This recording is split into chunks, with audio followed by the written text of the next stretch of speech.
LPG, striktong patnubay at gabay ng magulang ang kailangan. Maaaring may masiselang tema, lengguwahe, karahasan, sexual, horror o droga na hindi angkop sa mga bata.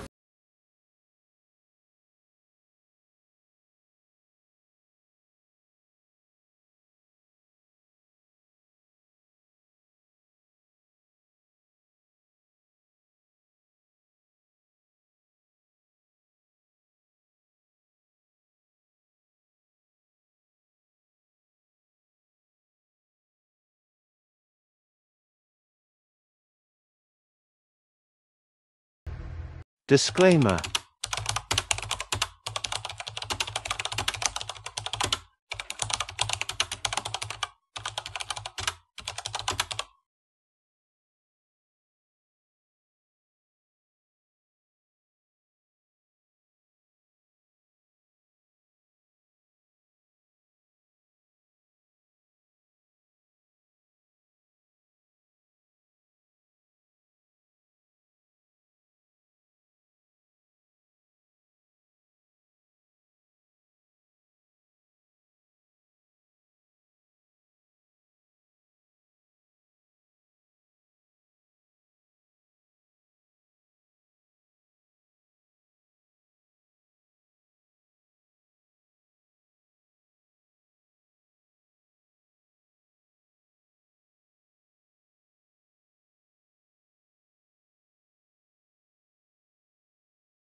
Hindi na ito ako sinabi ng mga pulis.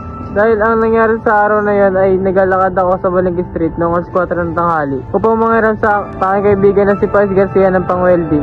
Nang biglang lumapit sa akin ang mga pulis at pinasasan ako. At pagtapos nila akong pusasan ay sinakay agad nila ako sa tricycle at tinanong nila ako kung meron akong dalang droga.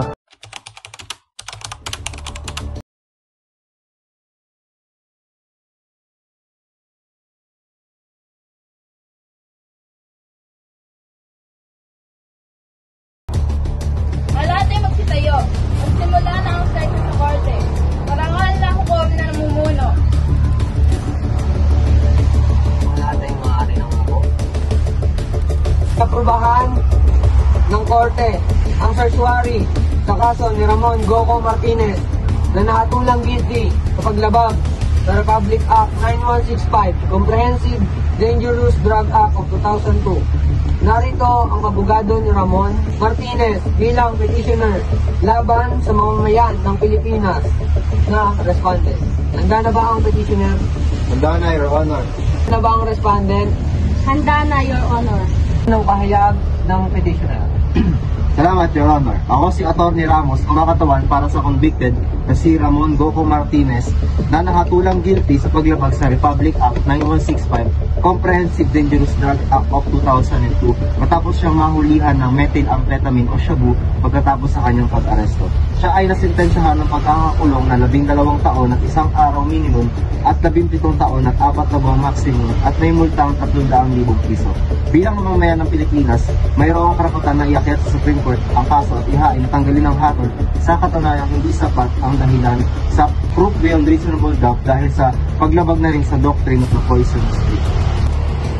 Sapat ang ebidensya at walang duda ang hatol kay Ramon Martinez. Aming kine-question ang desisyon ng korte na tanggapin ang legal arrest na ginawa. Aming tinatawagan si PO2 Soke na umaresto kay Ramon Martinez para maging testigo. PO2 Roberto Soke, anong ginagawa ninyo noong gabi noong December 29, 2007 bago ang pag-aresto kay Martinez? Habang kami nasa routinary patrol, ay narinig namin si Martinez na sinigaw ng "Putang ina mo, 500 ba ito?"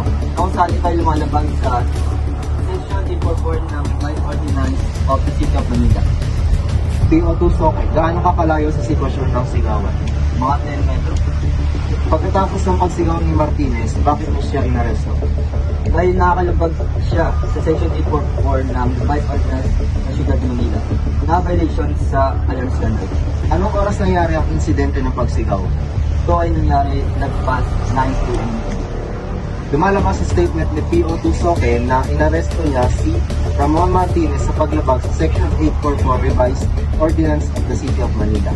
Ayon naman sa Rule 113, Section 5 ng Revised Rules ng Criminal Procedure na maaari lamang magsagawa ng warrantless arrest sa sitwasyon na in flagrante delicto o dapat nahuli na umaakto ng krimen, hot pursuit arrest na dapat matapos na ng paggawa ng krimen, at prisoner escape na tumakas sa jail or prison habang nasa sintensya.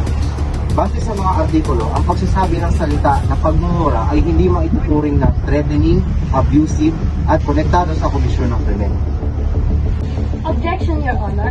Ang paglabag sa ordinance ay krimen at ang pagbumura ay nakasisira sa kapayapaan. Amin naman tinatawagan ng isa pang witness na magpapahayag ng kanyang statement sa nasabing pag-aresto. Witness Miliano. Kumayo? Ikaw ba ay nasa Belengkit Street noong December 29, 2007? Opo. Marami bang tao ang nasa kalsada at nasa labas ng bahay? Opo. Sa nangyaring pagsigaw ni Martinez, nakasira ba ito ng kapayapaan at nagsanhi ba ng kaguluhan at marami na istorbo? Hindi po, dahil lahat ng nabubusan ay parang normal na. Maraming salamat, witness. Base sa mga statement ng witness, hindi naman nakasira ng kapayapaan ang pagsigaw ni Martinez. Tanong sa defense, ay tama ba ang pag-aresto nang hindi sapat ang legal grounds sa warrantless arrest? Objection, Your Honor. Objection overruled. Hindi sapat ang legal grounds sa pag-arrest. Sa Rule 113, Section 5, Criminal Procedures, hindi sapat ang facts regarding sa arrest. Sa katunayan na hindi legal ang warrantless arrest, ang nakitang methylamphetamine o shabu kay Ramon Martinez ay kabilang sa fruit of the poisonous tree doctrine. Hence, ito ay dapat inadmissible. Order! Ang lahat ng criminal charges ay tinatanggal kay Ramon Martinez. Ibabaliktad ang hatol ng Court of Appeals at si Ramon Goko Y. Martinez ay acquitted sa krimeng naganap. So, order. Ramon Martinez, makakalaya na. Salamat po! Dapat mo lahat ng gamit mo. Okay po, ito po. Ako na! Dito. Ano to? Ay, ewan ko, hindi ko saan yan. Sa'yo to! Hindi ka saan yan. Labas mo lahat ng gamit mo. Okay po, ito po. Ako na! Hindi ko pa nalabas ko nga muna yan. Lahat ng gamit mo. Okay po, ito po. Ito lang po lahat. Oy, ano yun?